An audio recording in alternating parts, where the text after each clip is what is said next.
Bismillahirrahmanirrahim. Bismillahirrahmanirrahim. Assalamualaikum warahmatullahi wabarakatuh. Alhamdulillahi nahmaduhu wa nasta'inuhu wa nastahdihi wa nastaghfiruhu wa natubu ilaihi wa na'udzu billahi min syururi anfusina wa sayyiati a'malina may yahdihillahu fala mudhillalah wa may yudlilhu fala hadiyalah wa nusalli wa nusallimu ala rasulillah imamina wa qudwatina sayyidina Muhammad ibn Abdullah wa ala alihi wa sahbihi wa man tabi'ahu wa walah amma ba'du. Faqad qala Allah ta'ala fi kitabihil karim, a'udzu billahi minasy syaithanir rajim, wa ja'alna minhum a'immatan yahduna bi amrina lamma sabaru wa kanu bi ayatina yuqinun. Ma'asyiral muslimin rahimakumullah. Kepemimpinan merupakan sebuah kebutuhan umat manusia untuk kelangsungan hidupnya. Karena manusia adalah makhluk sosial. Dia tidak bisa hidup sendiri. Dia harus hidup bermasyarakat. Dia hidup bersosial. Hal ini menunjukkan bahwa kepemimpinan di dalam persepsi kemanusiaan, persepsi umat manusia merupakan sebuah kebutuhan hidupnya. Di dalam Islam, kepemimpinan merupakan sesuatu yang harus dijunjung tinggi.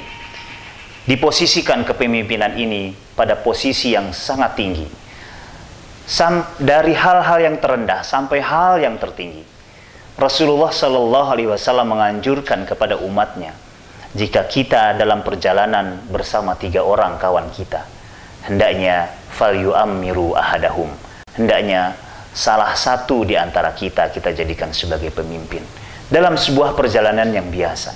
Dalam kehidupan rumah tangga, Rasulullah Shallallahu Alaihi Wasallam menegaskan kepada kita dalam sebuah hadisnya bahwa ar-rajulu ra'in fi ahli baitihi wa huwa mas'ulun an ra'iyatihi, bahwa seorang lelaki merupakan sebuah pemimpin dalam keluarganya dan dia bertanggung jawab atas apa yang ada dalam tanggungannya. Wal mar'atu ra'iyatun wa mas'ulatun an ra'iyatihi, dan seorang wanita juga ra'iyatun, sebagai pemimpin fi baiti zaujiha, dalam rumah tangganya, dalam rumah suaminya, dan dia bertanggung jawab atas kepemimpinannya dalam kehidupan rumah tangga. Dalam kehidupan masyarakat, kita juga dianjurkan untuk menjadikan pemimpin di antara kita agar kehidupan bermasyarakat ini berjalan dengan baik dan dengan benar. Kita membutuhkan seorang pemimpin yang bisa mengarahkan, yang bisa membimbing, yang bisa memberikan saran-saran, yang memberikan masukan-masukan, yang memberikan arahan-arahan kepada masyarakatnya. Apalagi dalam kehidupan bernegara. Dan masalah inilah yang diangkat oleh para ulama-ulama kita, bahwa dalam kehidupan bernegara hendaknya kita mempunyai perhatian penuh terhadap kepemimpinan ini. Rasulullah Shallallahu Alaihi Wasallam sebagai Rasul utusan Allah Subhanahu Wa Taala dan juga para nabi yang diutus oleh Allah Subhanahu Wa Taala, dalam sejarah kepemimpinan umat, Islam memandang nabi-nabi yang diutus oleh Allah Subhanahu Wa Taala pada hakikatnya esensinya adalah kepemimpinan. Mereka memimpin umat manusia, ingin mengarahkan mereka, menunjukkan mereka ke jalan yang benar sesuai dengan wahyu yang diturunkan Allah Subhanahu Wa Taala kepada mereka. Dan sesungguhnya kami telah mengutus Rasul pada tiap-tiap umat untuk menyerukan sembahlah Allah dan jauhilah taghut, sesembahan selainnya, sebagaimana firman Allah Subhanahu Wa Taala dalam surat An-Nahl ayat 36. Karena itulah para hadirin sekalian rahimakumullah, dapat kita pahami bahwa tugas amanah yang diemban oleh para rasul adalah tugas yang berat, yaitu bagaimana menuntun umat manusia ke jalan yang benar sesuai yang diridhai oleh Allah Subhanahu Wa Taala. Karena tugas dan tanggung jawab yang berat inilah, maka setiap nabi, setiap rasul yang diutus oleh Allah Subhanahu Wa Taala memiliki 4 sifat yang wajib bagi mereka. Yang pertama adalah sidik. Mereka mempunyai sifat takwa, sebenar-benar takwa, jujur di hadapan Allah, jujur di hadapan manusia. Amanah, bertanggung jawab, bekerja dengan penuh tanggung jawab, bukan karena siapa-siapa, tapi karena Allah Subhanahu Wa Taala memberikan beban, tugas yang berat kepada mereka. Yang selanjutnya tabligh. Hendaknya mereka mempunyai sifat ketegasan dalam komunikasi, mempunyai kepedulian kepada umat manusia di bawah pimpinan mereka. Inilah arti daripada tabligh, arti daripada bersosialisasi, mensosialisasikan apa yang dikehendaki Allah Subhanahu wa taala dari umat manusia, disosialisasikan oleh mereka. Dan untuk bisa mensosialisasikan wahyu-wahyu ajaran Allah Subhanahu wa taala kepada mereka, hendaknya mereka berkomunikasi kepada masyarakatnya.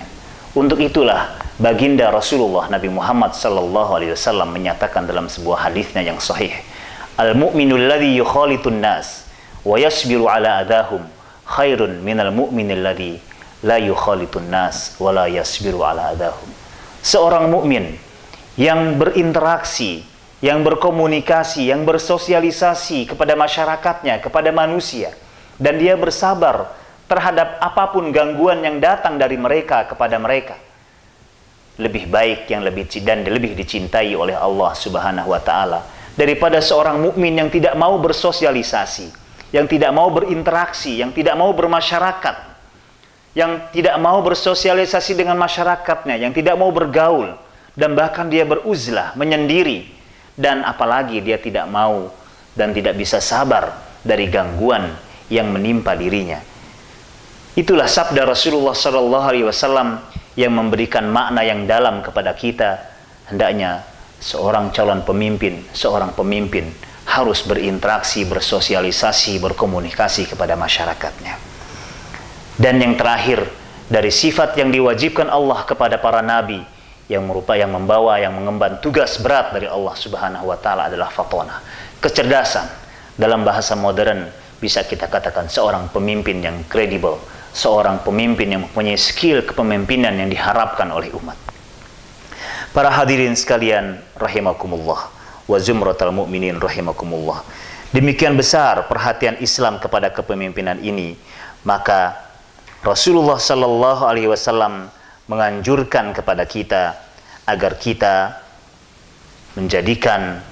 memilih seorang pemimpin yang sesuai dengan syarat-syarat syar'i sebagaimana digariskan oleh beliau dan dicontohkan dengan perilaku dan diberikan tuntunan oleh beliau sebagaimana Allah Subhanahu wa taala firmankan dalam sebuah ayat Al-Qur'an, laqad ja'akum rasulun min anfusikum azizun alaihi ma'anittum harisun alaikum bil mu'minina raufur rahim.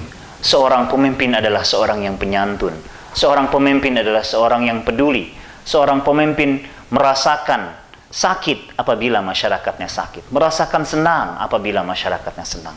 Itulah baginda Rasulullah sallallahu alaihi wasallam. Demikian pula para ulama Islam dalam hal ini mengedepankan kepemimpinan dengan perhatian yang khusus. Sampai-sampai sebagian mereka ada yang mengatakan bahwa wajib diketahui bahwa memimpin urusan manusia termasuk kewajiban agung dalam agama, min a'dhami al-wajibat, yaitu kewajiban agama yang terbesar yang harus diperhatikan. Tidak ada tegak agama kecuali dengan kepemimpinan. Sesungguhnya kepentingan dan kemaslahatan anak-anak Adam tidak akan terrealisasi secara utuh kecuali dengan perkumpulan. Karena mereka saling membutuhkan satu sama lain. Dalam perkumpulan itu sudah seharusnya ada seorang pemimpin. Demikian yang dikatakan oleh Syekhul Islam Ibn Taimiyah dalam bukunya As-Siyasah Syar'iyyah. Mudah-mudahan dalam waktu dekat kita bisa memilih seorang pemimpin harapan umat, seorang pemimpin yang bisa menyelamatkan bangsa ini daripada keterpurukan, khususnya keterpurukan moral dan akhlak bangsa. Sehingga apa yang kita harapkan, apa yang kita cita-citakan dari munculnya seorang pemimpin, apa yang kita dambakan bagi munculnya seorang pemimpin bisa membawa kesejahteraan kepada bangsa ini, memberikan rasa aman kepada kita dan kepada negara kita, dan tentunya bisa membawa masyarakat kita kepada totalitas penghambaan diri kepada Allah Subhanahu wa taala. Aqulu qauli hadza wa astaghfirullahal azim. Wassalamualaikum warahmatullahi wabarakatuh.